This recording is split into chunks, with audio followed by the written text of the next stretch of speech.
Welcome to our channel. Today we how to connect Notion to Google Calendar, quick tutorial step by step clearly.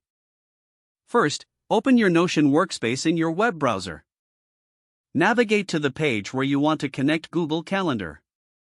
Click on the plus icon to add a new block.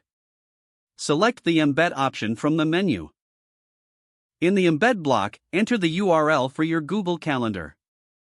To find your Google Calendar URL, open Google Calendar in another tab. Click on the three vertical dots next to the calendar you want to share. Select Settings and Sharing from the drop-down menu. Scroll down to the Integrate Calendars section. Copy the public address in ICL format URL. Return to Notion and paste this link into the Embed block. Once you've pasted the URL, press the Enter key. Notion will now process the link and display your Google Calendar. Adjust the block size if necessary by dragging the corners. You can now view your Google Calendar directly within Notion. To add events, you'll still need to do that in Google Calendar. Any changes made in Google Calendar will automatically reflect in Notion. And that's it.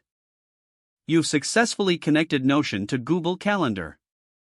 If the page does not load, refresh the browser or try again in a private or incognito window. Make sure you are using the correct email address, then retype it carefully to avoid small typos.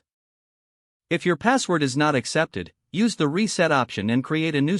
Check your spam folder for verification or security emails, then complete any requested. Enable two-factor authentication if available to improve account security and reduce unauthorized access risk.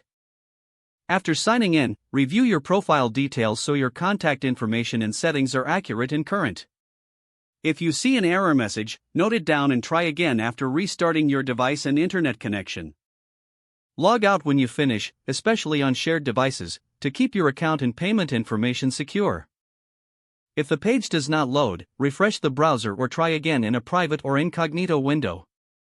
Don't forget to like this video and subscribe to our channel for more step-by-step tech guides.